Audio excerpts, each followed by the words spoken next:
ত্রিপুরা গাউছিয়া সমিতির উদ্যোগে আজ ইন্দ্রনগর থেকে একটি বর্ণাঢ্য র্যালি বের করা হয়।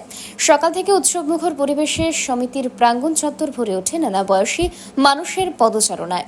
রঙিন ব্যানার, প্লেকার্ড ও স্লোগানে মুখরিত হয়ে ওঠে র্যালিটি। ইন্দ্রনগর থেকে যাত্রা শুরু করে শহরের বিভিন্ন গুরুত্বপূর্ণ পথ পরিক্রমা করে। পথ চলার সময় সাধারণ মানুষ ভিড় জমিয়ে র্যালি প্রত্যক্ষ করেন। অংশগ্রহণকারীরা সমাজে শান্তি, সম্প্রীতি, ভ্রাতৃত্ব ও ঐক্যের বার্তা তুলে দেন।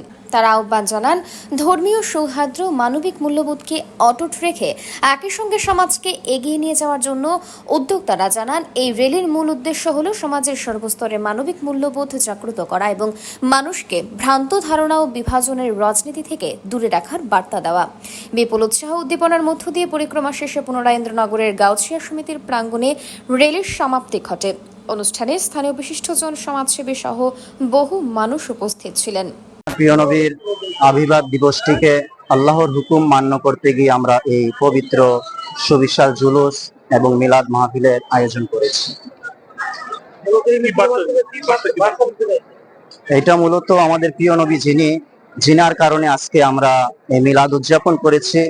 তিনি শুধুমাত্র আমরা মুসলিম ধর্মাবলম্বী যারা রয়েছে তাদের জন্য আল্লাহ পাঠায়নি, ওনাকে সমগ্র জাহানের জন্য, সমগ্র জগতের জন্য রহমত বানিয়ে পাঠিয়েছেন। ব্যুরো রিপোর্ট, অবিরাম 24x7।